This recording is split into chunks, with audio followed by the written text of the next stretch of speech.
കഴിഞ്ഞ വർഷത്തേക്കാൾ ഈ വർഷം ഏകദേശം 1000 മെഗാവാട്ടിൻ്റെ വർധനയാണ് ഉണ്ടായിരിക്കുന്നത്.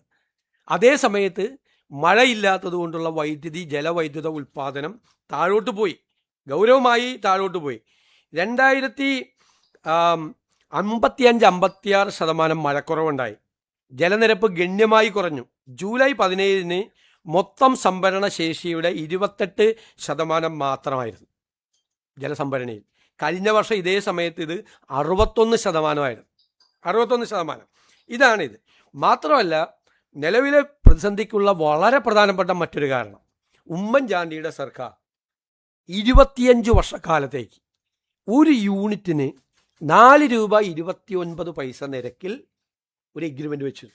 ആ എഗ്രിമെൻ്റ് പ്രകാരം അന്നത്തെ ഉമ്മൻചാണ്ടി സർക്കാർ 1 വർഷം വാങ്ങിച്ചു, 7 വർഷം പിണറായി സർക്കാരും വാങ്ങിച്ചു. 7 വർഷം. 8ാമത്തെ വർഷം ആ വൈദ്യുതി കരാർ റദ്ദാക്കി.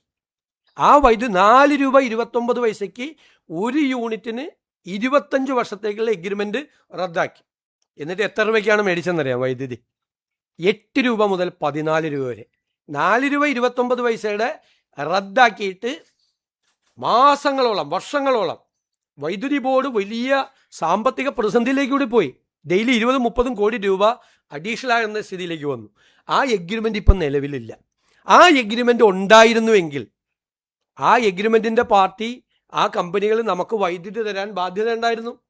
ഇപ്പോൾ അതില്ല, എഗ്രിമെൻ്റ് ഇല്ല, ഓപ്പൺ മാർക്കറ്റിൽ വൈദ്യുതി കിട്ടാനില്ല. അപ്പോൾ 1000 മെഗാവാട്ടിൻ്റെ വൈദ്യുതിയുടെ ഉപഭോഗം കഴിഞ്ഞ വർഷത്തേക്കാൾ വർദ്ധിച്ചു. ഹൈഡൽ ജലവൈദ്യുത ഉൽപ്പാദനം ഗണ്യമായി കുറഞ്ഞു. കഴിഞ്ഞ പ്രാവശ്യം ജലശേഖരം 61% ഉണ്ടായിരുന്നത് 28% കുറഞ്ഞു.